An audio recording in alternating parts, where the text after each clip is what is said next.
आकार आईएएस में आप लोग का स्वागत है। पॉलिटी के क्रैश कोर्स में हम लोग आज नागरिकता देखेंगे।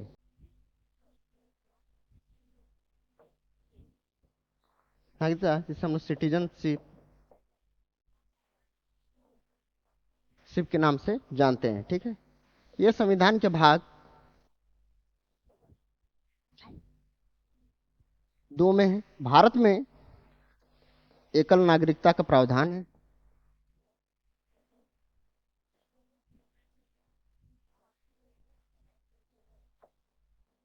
जो कहाँ से लिया गया, जो हम लोग सोर्स जब पढ़े थे, स्रोत जब पढ़े थे, उसमें हमने देखा था कि ये मॉडल हम लोग ने, ये प्रावधान हम लोग ब्रिटेन से लिया है। ब्रिटेन से लिया है। देखिए, इस तरह का फैक्ट आपसे पूछ सकता है, ठीक है। अब इसमें हम लोग देखेंगे कि भारत में जो नागरिकता है वो किसको प्राप्त है और कौन कौन से माध्यम से प्राप्त होती है। तो याद रखिएगा, भारत में जो नागरिकता का प्रावधान है, अब इसके अंतर्गत अनुच्छेद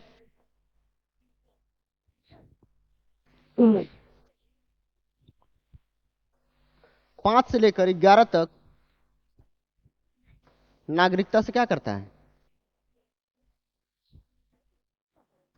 डील करता है, ठीक। अब इसमें हम लोग देखेंगे एक ही अनुच्छेद में क्या क्या बोला गया है। 5,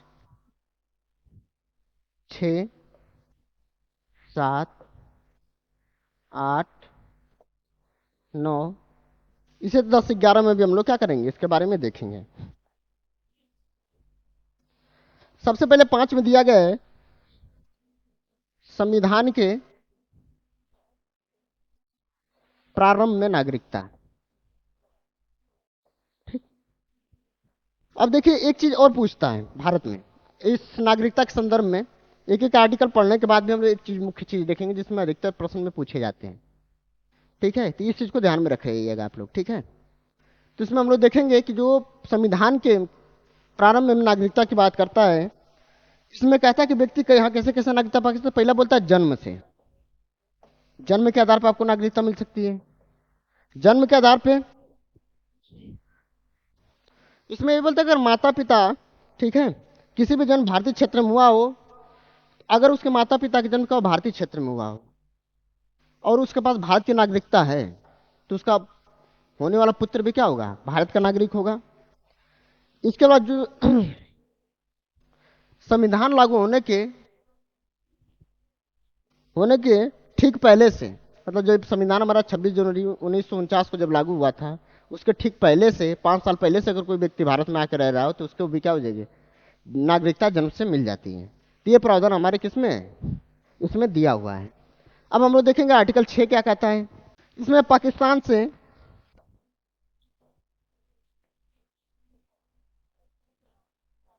पलायन करने वाले कुछ व्यक्तियों के बारे में दिया हुआ है, ठीक। तो ये ध्यान रख रहिएगा। तो दूसरा क्या बोला है कि जैसे जन्म के आधार पर हम देखते हैं, और इसमें बताता है कि वह व्यक्ति जो क्या किया है कि पलायन कर गया था और 1 मार्च 1947 के बाद पाकिस्तान चले गए थे, लेकिन बाद में क्या हुए, वापस लौट आए, तो ऐसे लोगों को एज ए नागरिक में देखा गया, ठीक। अब हम लोग बात करेंगे आर्टिकल 8 के बारे में। देखिए, आर्टिकल 8 में एक आ गया है कि भारत मूल से जो बाहर लोग रह रहे हैं, भारत के बाहर, भारत के बाहर रहने वाले व्यक्ति की नागरिकता के बारे में बात करता है, ठीक है। अब भाई बाहर कौन कौन रहा है, जैसे कोई व्यक्ति चला गया भारत से बाहर, ठीक है, तो बोला गया कि जो भारत में जो बाहर लोग रहते हैं उनके रोजगार, विवाह, बाकी सब संबंधों से जो भी चीज डील होगी वो किसके आधार पर होगी, भारत की नागरिकता के आधार पर होगी। तो इसकी बात करता है। आर्टिकल 9 क्या कहता है आपका, कि अगर कोई व्यक्ति भारतीय क्या है, नागरिक है, अगर किसी देश की नागरिकता ले लिया है, किसी देश की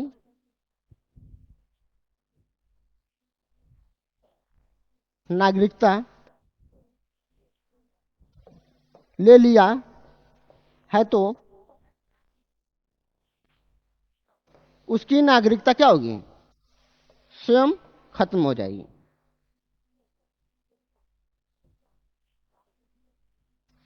ठीक है, तो ये ध्यान रख रखिएगा। अगर आर्टिकल 9 ये कहता है कि कोई भी भारतीय नागरिक अगर किसी विदेश की नागरिकता को क्या करता है, ग्रहण कर लेता है, तो उसकी नागरिकता क्या हो गई, स्वतः ही क्या हो जाएगी, खत्म हो जाएगी। ये किससे डील करता है, हमारा आर्टिकल 9 से। आर्टिकल थोड़ा ध्यान रखिएगा, तो आर्टिकल कभी पूछता है, लेकिन ये चीज भी याद रखिए कि 1 से 51 तक आपको, 51 क तक आपको एक एक आर्टिकल याद होने चाहिए, क्योंकि प्रश्न यहां से बहुत पूछता है। ठीक है, इसके बाद हम लोग आर्टिकल 10 की बात करेंगे। बोला गया है कि कोई भी व्यक्ति अगर क्या होता है, भारत का नागरिक है, तो भारत के संसद द्वारा बनाई गई विधियों के क्या होगा, अधीन होगा।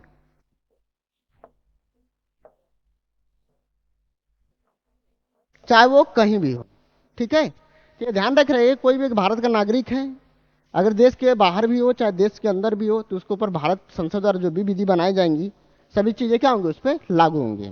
आर्टिकल 11 क्या कहता है, आर्टिकल 11 हमारा ये कहता है, संसद को यह अधिकार है कि नागरिकता के अधिग्रहण, समाप्ति,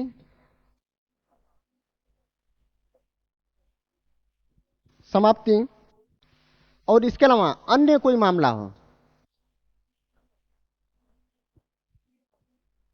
पर कानून बना सकता है।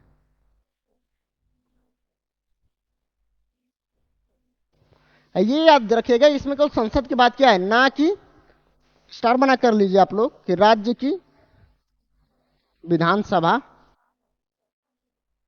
या परिषद को यह अधिकार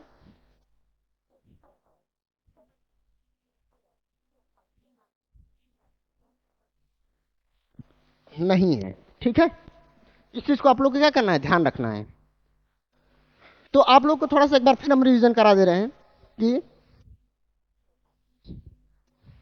आर्टिकल 5 ये कहता है कि संविधान के प्रारंभ में नागरिकता जो होगी किसके आधार पर, जन्म के आधार पर होगी।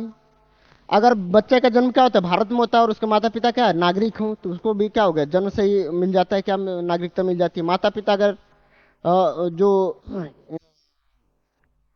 अगर माता पिता में पिता भी अगर यहाँ के हैं, तभी उनको मिल जाती है नागरिकता बच्चे को। तो ये सब चीजें आपको ध्यान में रखना है। ठीक है, सेकंड मैंने बताया था कि अगर पाकिस्तान से पलायन करने वाले कुछ व्यक्तियों के बारे में बोला कि 1 मार्च 1947 के बाद, 1 मार्च 1947 के बाद अगर कोई बच्चा कोई भी व्यक्ति क्या करता है, पाकिस्तान चला गया था, फिर बाद में लौट आता, तो उसको भी नागरिकता का प्रोविजन क्या किया जाएगा, दिया जाएगा। इसके बाद आप लोग देखोगे, बोला गया कि आर्टिकल 8 में एक आ गया कि भारत के बाहर जो लोग नागरिक रहते हैं उनके बारे में दिया गया है, कुछ मुद्दे दिए गए हैं।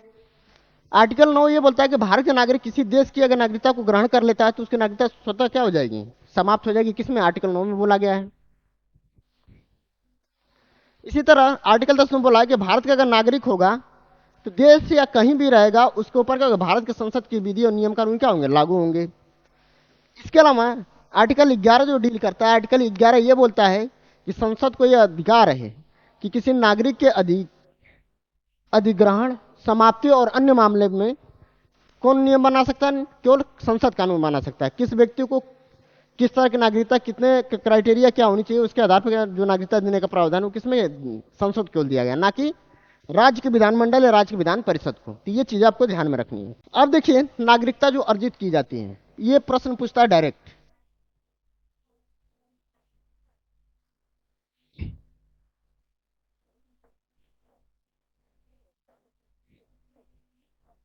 की जा सकती है किसके किसके आधार पर, पहला तो जन्म के आधार पर,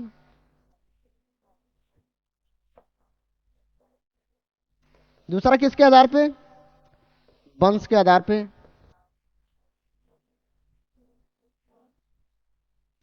तीसरा किसके आधार पे, पंजीकरण के आधार पे,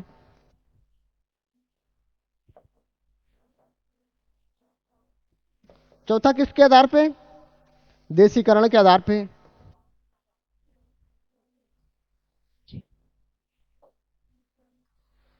पांचवा जो होगा वो आपका होगा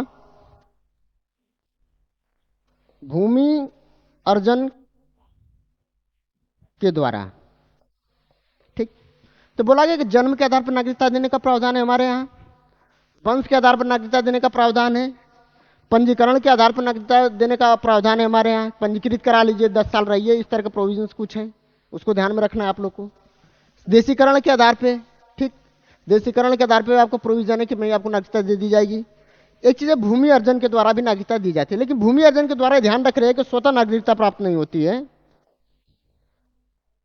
स्वतः नागरिकता प्राप्त न होकर क्या होता है, संसद द्वारा प्रदान की जाती है, संसद द्वारा नियम के अनुसार, नियम बनाकर, ध्यान रखिए क्या करके, नियम बनाकर। ठीक है, तो ये चीज ध्यान दीजिएगा कि स्वतः नागरिकता क्या होती है, और जब भूमि का अगर अर्जन कोई करती है सरकार, तो वो ऐसा नहीं कि वहां के व्यक्ति स्वतः क्या होंगे, भारत के नागरिक हो जाएंगे। उसके लिए संसद में बिल लाया जाता है और संसद क्या करती है, उसे पारित करके ही क्या करे, नागरिकता प्रोवाइड करती है। ठीक है, या संशोधन द्वारा। ठीक, तो ये चीज आपको ध्यान रखना है। अब याद रखिए कि भारत जो नागरिकता संबंधित प्रोविजन है उसको लाया गया था भारतीय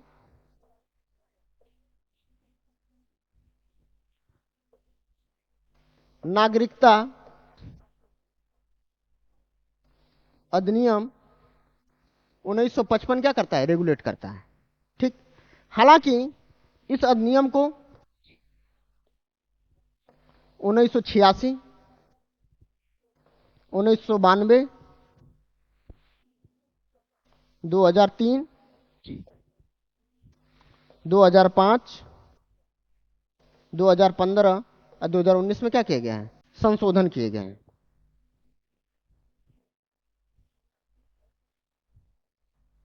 संशोधन किया गया है। ठीक है, अब याद रखिए कि भारतीय नागरिकता अधिनियम 1955 जो 2019 में क्या हुआ, संशोधन किया गया था, अब पुनः इसको क्या किया गया कि इसी को लेकर क्या हुआ, विवाद हुआ था। भारतीय नागरिकता अधिनियम 2019 में संशोधन हुआ था। इस संशोधन में क्या किया गया था, देखिए इस संशोधन में बोला गया था कि 31 अगस्त 2014 से या उससे पहले पहले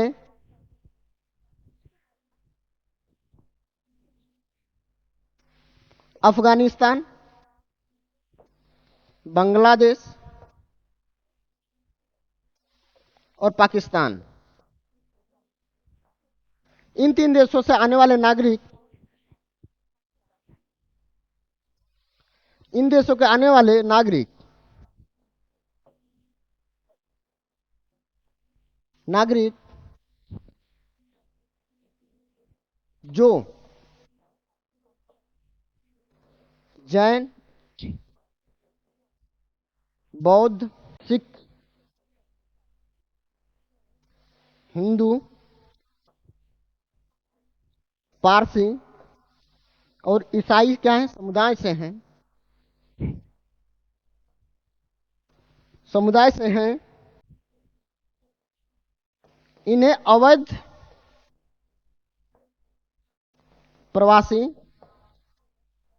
नहीं माना जाएगा। ठीक, क्या बोले कि नागरिक जो जैन, बौद्ध, सिख, हिंदू और पारसी और ईसाई, इन कितने 6 कम्युनिटी से हैं, उनको क्या कहा जाएगा कि भारत का उनको अवैध प्रवासी नहीं माना जाएगा अगर वो लोग कहां से आते हैं, बांग्लादेश, अफगानिस्तान और पाकिस्तान से आते हैं तो। ठीक, ठीक, तो देखिए इससे पहले क्या था कि अगर नहीं माने जाएंगे तो फिर इनके लिए है क्या चीज, तो इनके लिए बोला गया है कि आप क्या कर सकते हैं कि बाकी अन्य देशों से आने वाले, अन्य देशों से आने वाले नागरिकों के लिए 11 वर्ष का क्या होना चाहिए, निवास होना चाहिए। लेकिन इस केस में बोला गया कि अगर ये 5 वर्ष भी रह लेते हैं,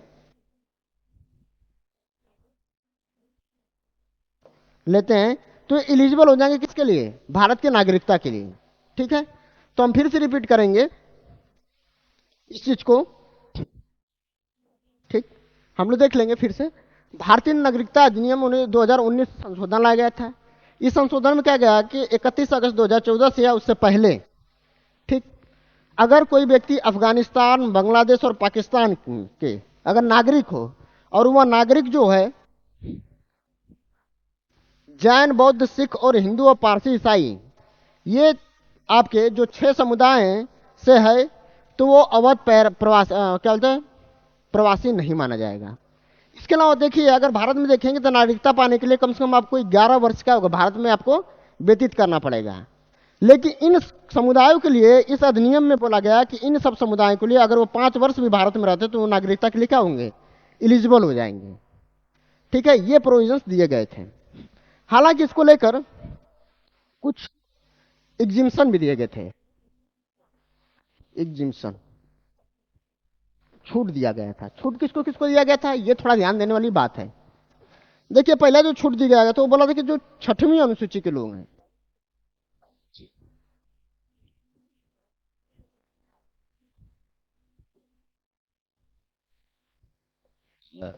आदिवासी क्षेत्र के लोग, आदिवासी क्षेत्र पे क्या होगा, ये लागू नहीं होगा। ऐसा क्यों? क्योंकि देखिए क्या हुआ था कि राजीव गांधी सरकार के टाइम, ठीक है, एक असम अकॉर्ड हुआ था। उसमें जो समय सीमा रखी गई थी वो डिफरेंट रखी गई थी। इसी कारण इन दोनों में क्लैश न हो जाए, इसी सब कारणों से क्या किया गया था कि इस क्षेत्र को लाया गया था। ठीक है, दूसरी चीज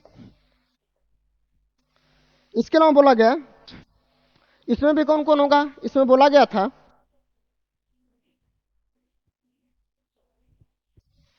कि करवी, आंगलोंग असम,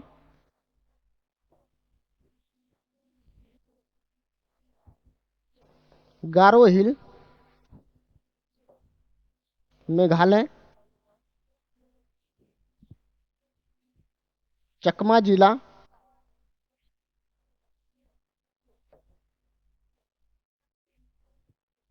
मिजोरम,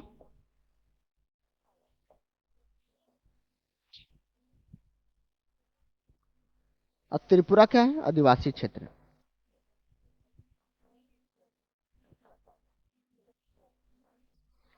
ठीक है, इन सब क्षेत्रों में 6वीं अनुसूची के जो ये क्षेत्र आते हैं वहां पे ये नियम क्या होगा, लागू नहीं होगा। इन सब चीजों को ध्यान में रख के क्या गया था, ये अधिनियम बनाया गया था। लेकिन हालांकि इसको लेकर बहुत विरोध हुआ, तो ये हमारे प्रीलिम्स का मुद्दा नहीं है, मेंस का मुद्दा। तो जब हम लोग मेंस पढ़ेंगे तब वहां पे इस क्या करेंगे, बात करेंगे। इसके अलावा कुछ फैक्ट्स हैं, उसको और हम लोग क्या करते हैं इसमें देख लेते हैं। इस फैक्ट में याद रखिएगा, एक होता है inner permit line.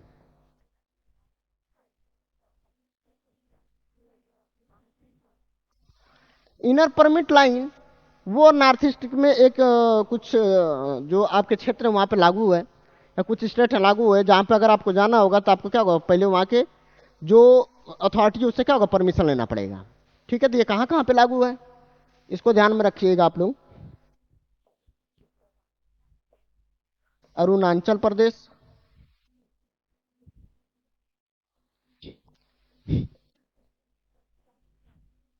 Nagaland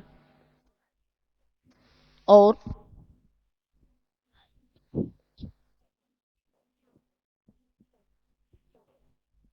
Mizoram. तो ये आपके 3 क्षेत्र हैं जहां पे क्या है, इनर परमिट लाइन क्या हुआ है, लागू है।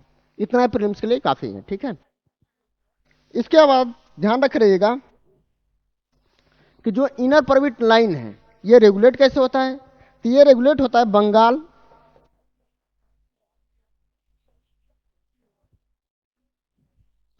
Eastern,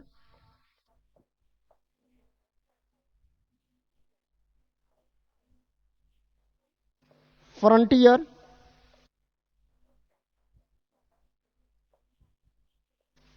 regulation act,